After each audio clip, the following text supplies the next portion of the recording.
Brought to you by We God, co-powered by Sensodyne, associate sponsor Ultratech Cement and Wimmel, Bolo Zuma Kesari.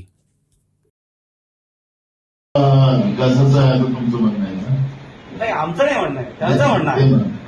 पण तिथं मी काल पण नंदुरबार लोकसभेमध्ये बोललो, म्हणजे आपल्या याच नंदुरबार लोकसभेत सांगितलं की नरेंद्र मोदींनी परवा आपल्या कालच नगरमध्ये भाषण केलं.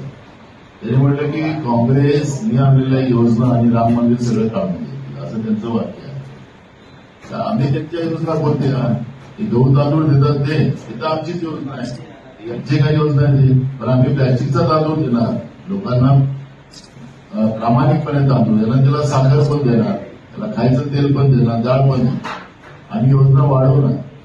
आम्ही तरुणांच्या हाताला काम देतोय ते पण आम्ही सांगितलं. पण राम मंदिराचं आम्ही शुद्धीकरण करू.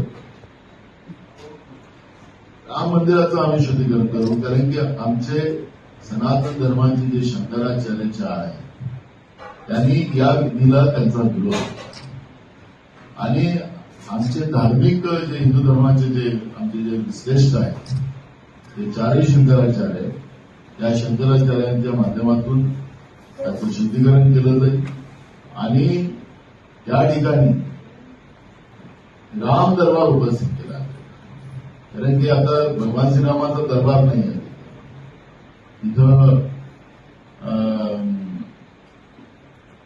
छोट्या रूपामध्ये त्यांनी मांडलेलं आहे, पण त्याची ओरिजिनल मूर्ती जी आहे रामलल्लाची ती बाजूलाच आहे, नवीन आहे.